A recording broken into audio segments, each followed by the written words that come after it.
Consciously trying to improve your nutrition and tracking it go hand in hand, especially if you want feedback from me each week on your food diary or anything that you might be able to improve. Nutrition tracking refers to keeping an accurate food diary for everything that you eat and you drink. Recording your intake has shown to actually improve your intake without you even making conscious changes because you know you have to report back to someone. So I do recommend this to start off with. When starting a nutrition plan, I recommend you weigh everything until you're used to the portions that are on there.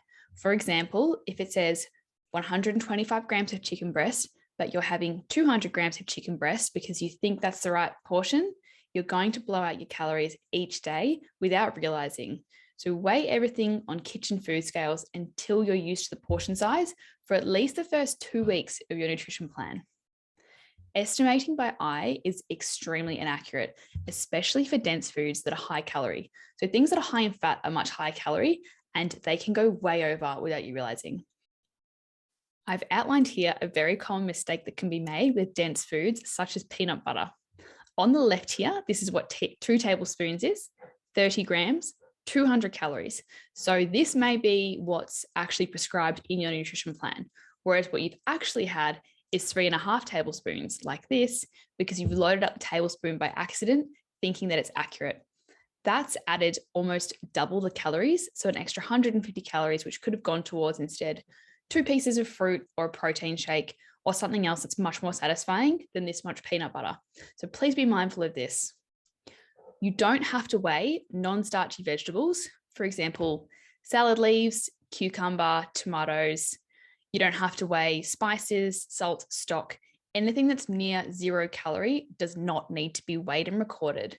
Just focus your weighing on the things that contain a lot of calories in a meal. So, for example, the protein portion, the dense carbohydrate portion, and any additions like oil or cheese or fat-based foods.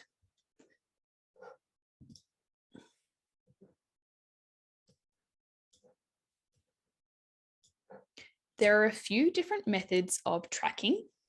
If you track with MyFitnessPal, you can link this to the training app software that we're using, and I can see your food diary through it.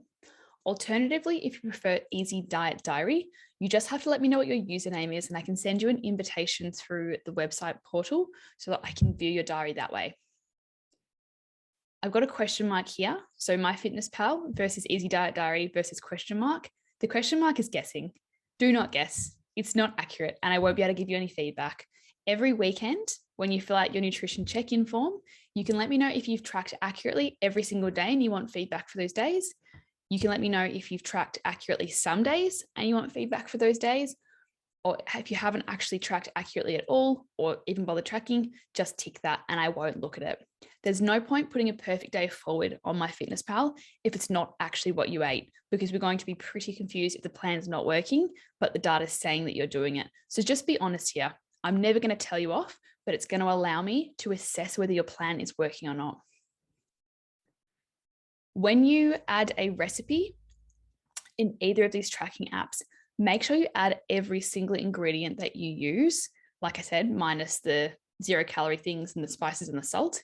So create your recipe, divide it by the amount of serves that the recipe made, then add how many you ate to your diary. So if the recipe, for example, serves 4 people, but you ate half the whole recipe, then you've actually eaten 2 serves. So in this demonstration over here, this is a burrito bowl recipe. 1 serve is 486 calories.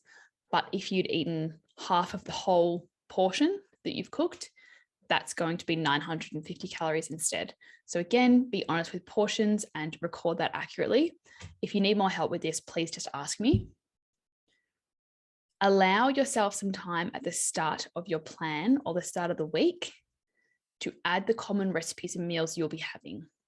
This will save you time every single day. And by the end of the week, it should only take you 5 minutes at the most to track your entire day because you'll be eating similar foods each day.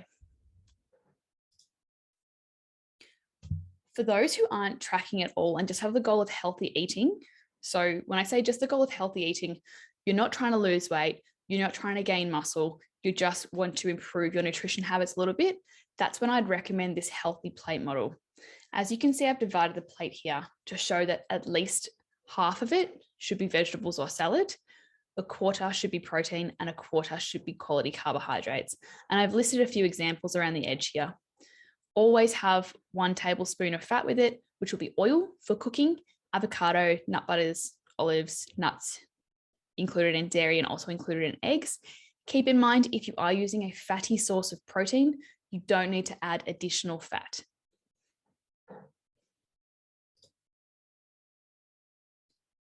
So as your little cheat sheet summary here, choose your tracking method.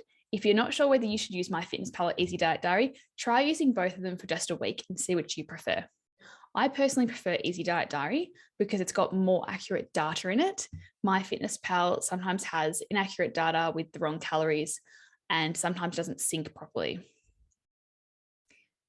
What I recommend to do is set time aside each night to add the next day's food and meals in. So you plan the next day in advance and you've got a bit of a plan of attack going into it. Tomorrow's nighttime, you can look back at the day, and if you ate everything right, you won't have to change anything. But if a snack changed or if a portion changed or if a meal changed, you can then make those adjustments. But that's going to save you time in the long run and allow you to plan your nutrition properly. If you go out for food, you can just take a picture of the food, eyeball it, and try and put that recipe in. If you're not sure exactly what you've had, for example, if you go out to a restaurant, every meal will be made differently. Just leave it. Don't stress it. It's 1 meal out of the whole week. I've also said here, do negative weighing. This is for things that are really energy dense, like that peanut butter example or oil. Put the container on the scales and zero it, then use the oil in the pan, then put the oil back on the scales.